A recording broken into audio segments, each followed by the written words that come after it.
कुमार शर्मा आदर्श विद्या मंदिरों द्वारा संचालित ऑनलाइन कक्षाओं में आप सभी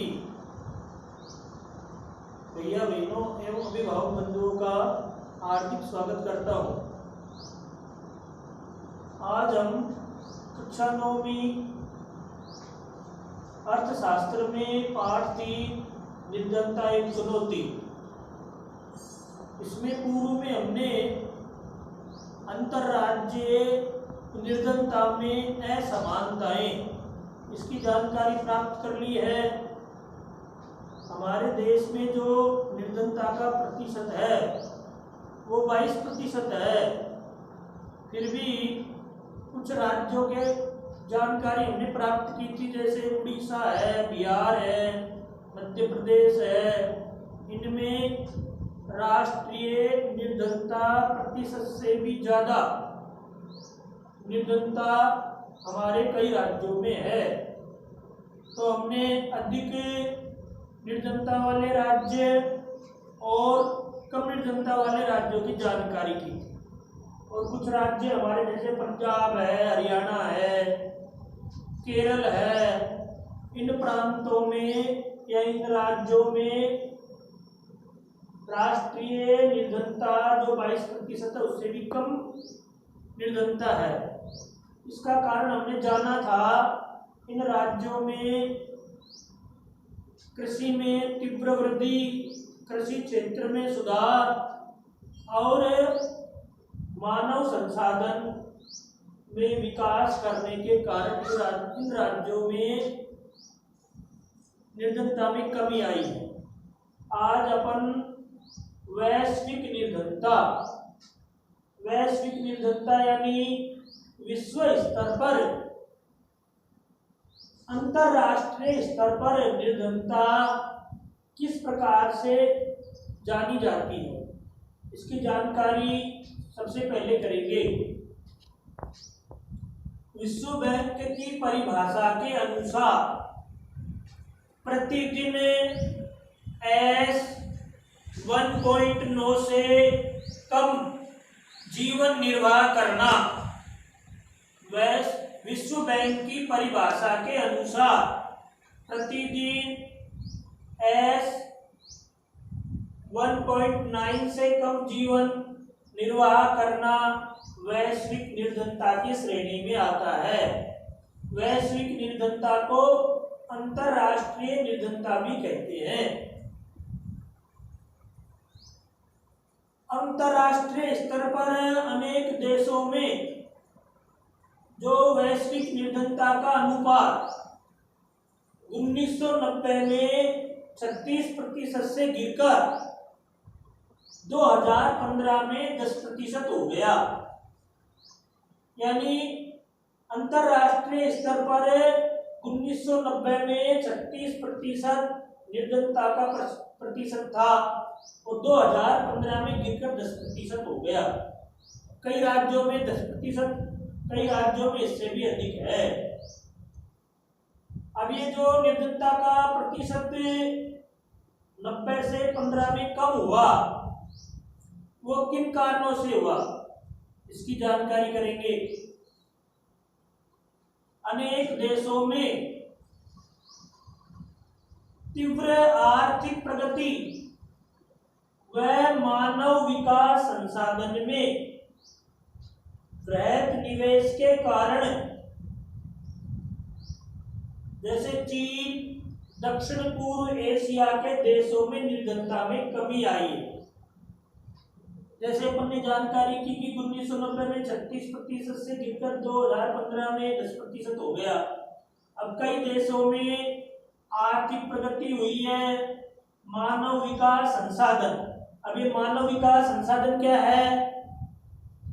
यानी लोग अपने परिवार के सदस्यों पर, विशेषकर छात्र छात्राओं पर, बच्चों पर शिक्षा और स्वास्थ्य में जो खर्च करते हैं या जो पूंजी लगाते हैं, वही आगे चलकर मानव संसाधन विकास के रूप में उपयोगी सिद्ध होती है।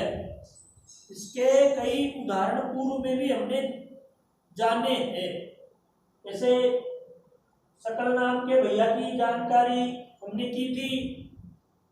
मानव विकास संसाधन के रूप में उसके पिताजी ने, बूटा सिंह जो किसान था, उसने उसको सॉफ्टवेयर इंजीनियर बनाया, जिसके कारण वह आगे चलकर अपने स्वयं का भविष्य अच्छा बनाया, उसके परिवार की आर्थिक स्थिति अच्छी हुई और उसी कारण एक सफल और योग्य व्यक्ति स्वयं के लिए और राष्ट्र के लिए उपयोगी सिद्ध होता है। ऐसे जो चीन देश है, चीन देश में मानव विकास संसाधन पर अधिक व्यय किया जाता है। इसका उदाहरण हमने पूर्व में अंतरराष्ट्रीय निर्धनता में असमानता इसमें देखा था कि हमारे केरल प्रांत में मानव विकास संसाधन पर अधिक खर्च किया जाता है, इसलिए वहां पर साक्षरता का प्रतिशत भी 94 है और वहां पर अधिकतर लोग किसी न किसी कार्य में लगे हुए हैं, राजकीय सेवा में या निजी क्षेत्र में। जो ये दक्षिण पूर्वी एशियाई देश है, इन देशों में हमारा भारत देश, पाकिस्तान, श्रीलंका, बांग्लादेश, भूटान आदि देश, इनमें भी निर्धनता के प्रतिशत में गिरावट आई है, कमी आई है, तीव्र आर्थिक प्रगति के कारण और मानव विकास संसाधन के कारण। जैसे मानव विकास संसाधन के कारण चीन में जो 1990 में 36% या इससे भी ज्यादा निर्धनता थी, वह कम होकर और 60% से भी कम रह गई। इसका मूल कारण है मानव विकास संसाधन में वहां पर अधिक निवेश किया जाता है। अब जो गरीबी को समाप्त करने के लिए अंतरराष्ट्रीय स्तर पर एक संगठन बना हुआ है, जिसका नाम है संयुक्त राष्ट्र संघ। संयुक्त राष्ट्र संघ के द्वारा सतत विकास के लक्ष्य को 2030 तक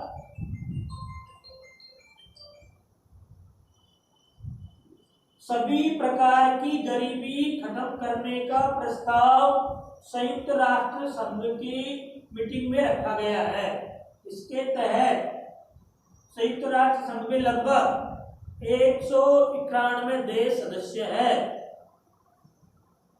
इन सभी देशों के जो आयोजन होता है, मीटिंग होती है, इसमें 2030 तक सभी प्रकार की गरीबी को खत्म करने का प्रस्ताव किया गया है। इस दृष्टि से आर्थिक विकास में वृद्धि करना और मानव विकास संसाधन में ज्यादा निवेश करना और मानव विकास संसाधन में निवेश करके लोगों को गुणवत्तापूर्ण और शिक्षित बनाकर विभिन्न क्षेत्रों में सतत विकास के लक्ष्य को प्राप्त करने का प्रयास किया जा रहा है। ऐसे हमारे भारत देश में भी ऐसा प्रयास किया जा रहा है।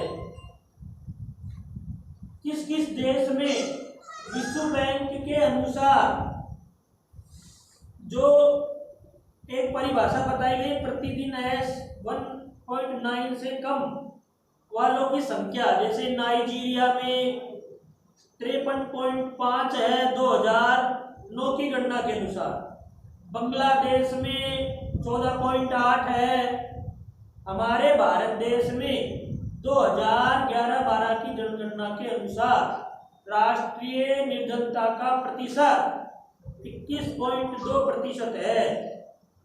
ऐसे पाकिस्तान में 4%, चीन में 0.60% ही है 2015 की गणना के अनुसार। यानी वहां पर मानव विकास संसाधन में अधिक निवेश करने के कारण सबसे ज्यादा निर्धनता में गिरावट आई। तो आज हमने ये वैश्विक निर्धनता से संबंधित जानकारी की। ये सारी जानकारी हम हमारी नोटबुक में लिखेंगे और इससे संबंधित प्रश्न है उसको याद करेंगे